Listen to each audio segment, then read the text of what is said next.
I'm joined here today by one of the most fascinating people on the planet. Me.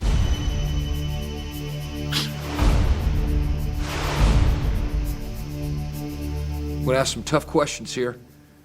Figure out what exactly is your legacy, President Bush. If you had to sum up your presidency in one word, what would that word be? I think I can describe it in two, and that would be tenacious and awesome. And if we put those together, that becomes tenawesome. Tenawesome. I like that. Yeah. You are tenawesome. Yeah, that's good. Who's the one world leader you're gonna miss the most? The guy I'm gonna miss the most is Vlad Putin. First time I met Putin, I stared right into his eyes, through his eyes, into the back of his skull. And he said, "What's up? Why are you looking at me like that?" And I just said, "I'm staring into your soul." That makes me think, do you ever use that as a diplomatic strategy? Creeping out on purpose other world leaders? Because sometimes you have to creep out another world leader just to show them who's boss. You know who taught me the most about creeping people out? Cheney. Yeah, he's a creepy one. I mean, that guy's creepy. He's first team All-American creepy. For the longest time, I thought the White House was haunted. Right. I wouldn't leave my bedroom after 9:30 at night. It turns out it was Cheney wandering around in there, banging on things and walking around with like a gas lantern, looking for stuff. And I'm like, "What are you doing, man? Where do you think you got a lantern?" I don't know. Lynn Cheney is a big collector of antiques, lanterns and antique pistols, old dresses from the prairie. I remember I once saw Cheney naked in the shower. That creeped me out. He's just a creepy dude. Creeped me out and made me sick to my stomach. He just looked at me, let out a high-pitched scream. It shattered all the windows in the bathroom, and then he disappeared. Yeah. Just like that. Like a shapeshifter. Yeah. Okay, enough with the easy questions. Let me ask you something some might consider a little below the belt. Are you really the decider? Yeah, I'm the decider. Okay, I get it, you are, because I have decision-making abilities that allow me to think of thoughts and have it transfer through my brain, out my mouth hole, and then into your ears. I heard it. That was high and tight.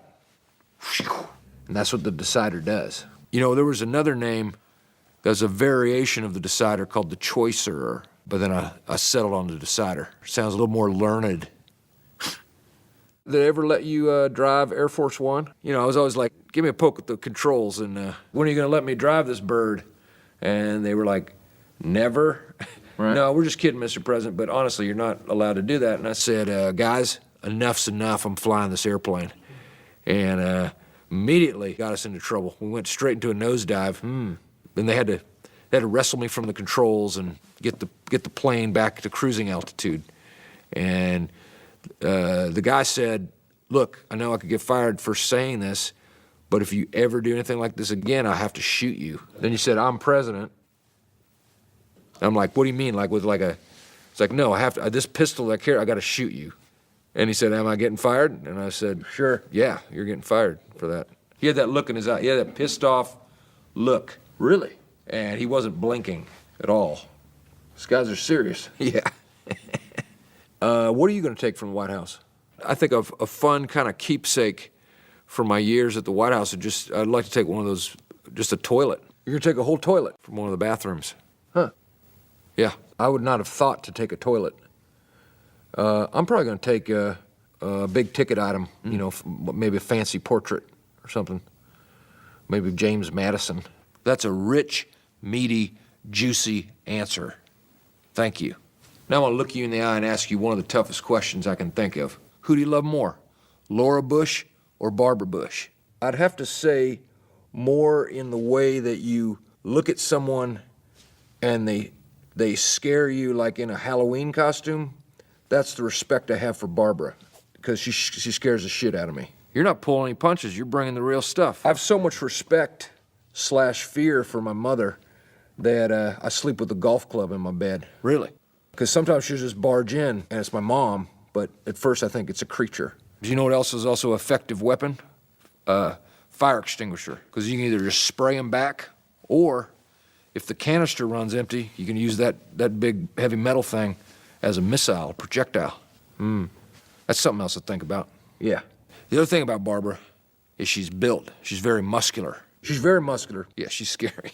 She did a lot of lat work in her youth, and she's still got some pretty strong lats. She's built like a shit brick house. I think there was some Greek philosopher who said the lat is, you know, the muscle that controls the body. God, you are fascinating. What's your single greatest moment you experienced in the White House? There was this one afternoon in 2003, and I had about a 2.5 hour nap that was just, it was perfect. It was just right in the sweet spot. Those are good. You know, we wake up and you got a little bit of drool on the pillow, and you know, you'd almost wake up in a haze because you went so deep. Were you kind of sweaty? Was it one of those naps? Had a little bit of a sexy dream, but not too sexy, where I had to change my pants. Yeah. That was a moment. I knew something special had happened. Oh, you went deep. Had a plaque made commemorating the nap, the duration, the date. Sure. Bronze plaque mounted on some burled mahogany with the outer edge of cherry and a little bit of ash. Tell me, what are your favorite kinds of woods? It depends on my mood. Sometimes I like just a simple wood like pine, a burnished pine. Mm-hmm. Yeah, nothing looks better than that. I could not have said it better myself. Other times, I love oak, an oak plank. Sometimes I'll look at an oak plank and I'll just stare at it and talk to it and say, I wish you could tell me stories about your life as a tree, but you can't now because someone carved you up into a plank. That's the way it is. Uh-huh. You know what wood I hate? Let me guess. Balsa wood. Exactly. Balsa wood's stupid. Yeah. So flimsy. It doesn't feel like a real wood. Yeah. It's kind of like if you had steel, the consistency of clay, then is it really steel? Well, when you put it that way, it makes a lot of sense. Yeah. It is like the coward of woods. What trees do balsa wood come from? Never seen a balsa wood tree. I never heard the phrase, hey, let's go take a trip to the balsa wood forest. The other wood that I don't care for is bamboo. Right. Because it's not even a wood. Bamboo's lately been cocky. Yeah. No, I know. Everyone's getting like a bamboo hardwood floor. I'm like, that's not wood. I know. And now bamboo thinks it's wood, and, you know, it pisses me off. That's something communists hide behind. Yeah, tell me about it. Communists and panda bears, you know, hide behind that stuff. Yeah, You've consulted the Almighty on many occasions. I did, sure. If you had a chance to sit down with him face to face, what would your words of advice be?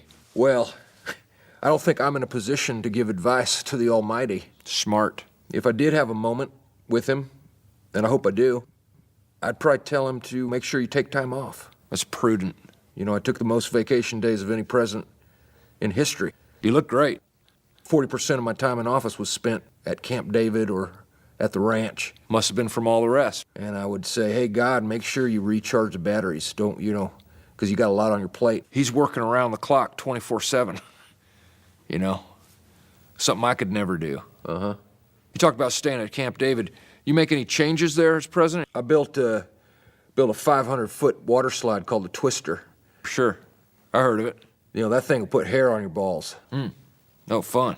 Also built the world's largest tank filled with piranha. I respect that. It's 27,000 cubic meters of water. Impressive. Last 4th of July, we had constructed a 10-foot Statue of Liberty out of bologna, and we loaded it down in. It was kind of like a freedom feeding frenzy, I imagine. We watched them just go to town while we played background music. It's an emotional image. If our founding fathers could look into a crystal ball and see that a president was doing something like that, I think they'd be proud. You should pat yourself on the back. I would like that very much.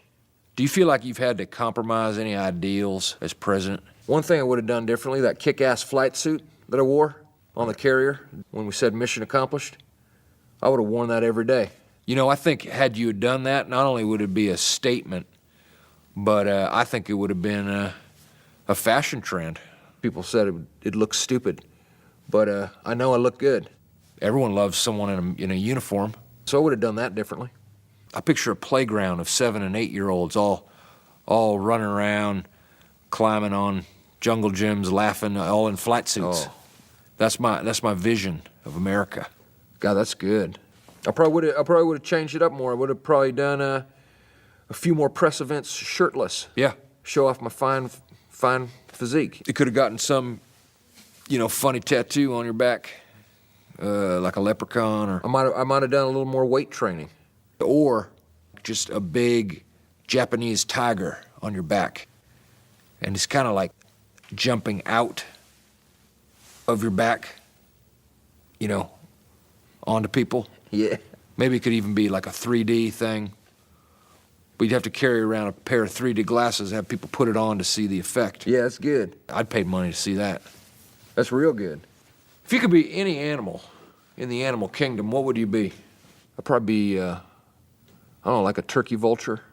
They're underrated. Yeah, Sure. because they're actually quite smart. They hunt in packs.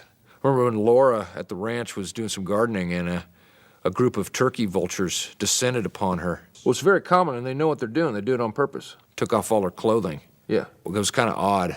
They'll circle women and rip their clothes off. It was frightening and beautiful all at the same time. Sure. They get so big that you can actually ride them. If you sneak up on them, you got to learn how to do it. You got to walk on the balls of your feet and get real low. You can get on the back. I love it. They'll take you for about a half a mile. I absolutely love it. Yeah. Love what you're saying. And they're trying to get you off their back, too. They don't like it. Of course not. It's a wild animal. But that's something that's worth doing. The other day I saw this van with a beautiful mural on the side with a naked lady and a puma kind of draped kind of down by her feet. And I'd like to be that puma, if you catch my drift. Hey, Ma, are you falling asleep? go on. No, I'm with you. I think you were falling asleep. Get out of here, man. Anyway, if I got to hunt, I got to hunt. Like, I'm not just going to hang out with the lady the whole time, but... Then Hey, wake up. get the... where's my golf club? You did it again. You fell asleep right when I was... Well, you Sorry, talk. know, I apologize on one hand. On the other hand, if I fell asleep, that either means I needed the sleep or your stories are boring. Well, I want to thank you for this. Thank you. For spending the time, for taking the time. It's been a unique experience, to say the least. That is hilarious.